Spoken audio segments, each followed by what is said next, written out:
My name is Abby. These are my friends and family.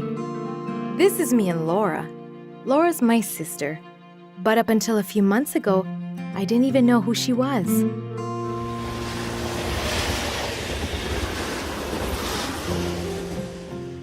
It all began when I got lost going home on the subway.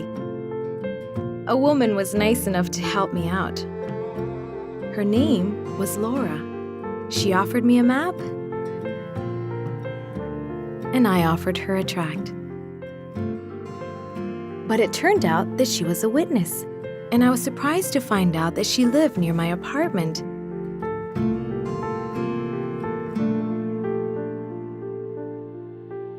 It made me wonder, though. I had never seen her at our congregation.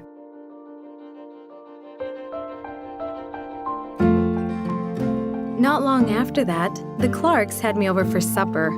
They're awesome cooks, and Brother Clark is an elder in my hall.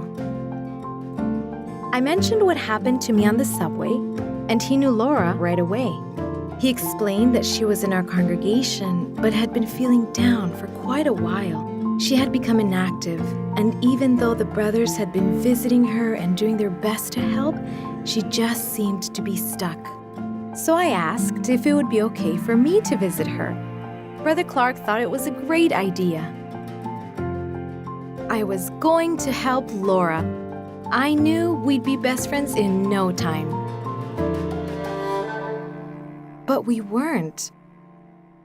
I was able to talk to her, but it wasn't a good time. And it didn't go well at all. I felt so silly afterwards. All I could think was, who am I to jump in and try to fix things? I have no idea what I'm doing. I should have just left it to the elders. If they hadn't been able to help her, what chance did I have? The next time I saw Brother Clark, I explained what happened, told him how I felt, and just kept apologizing for everything. But he wasn't angry or disappointed or anything. Instead, he commended me for taking an interest in Laura. He told me that the elders weren't going to give up on her and that I shouldn't either. Then he showed me Jesus' illustration in Luke chapter 15, verse 8. Talking about those who strayed from the flock, Jesus said, "Or what woman who has 10 drachma coins, if she loses one of the drachmas, does not light a lamp and sweep her house and search carefully until she finds it?" He told me that the obligation to help a weak Christian was not beyond my abilities, but that I had to be persistent and keep searching. I realized that this wasn't just a coin or an heirloom.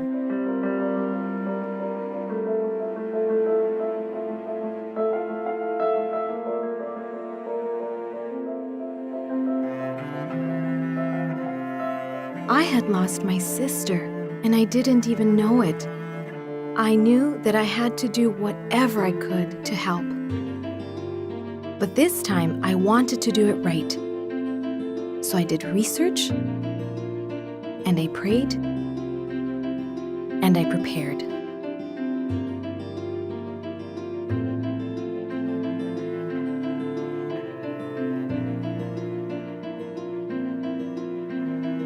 At first, I just tried to make up for how things had gone last time. She still didn't open up much, but it was a start. I kept coming, and so did the elders.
It took time, and it took effort.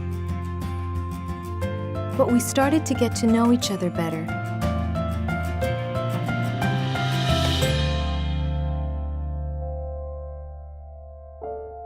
And she started to share more with me.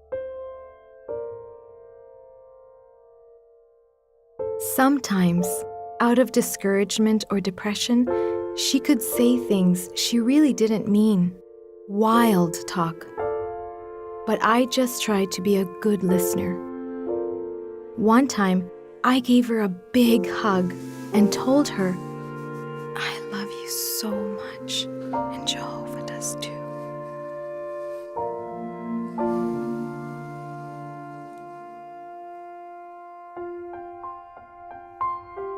And in the end, I discovered something very precious.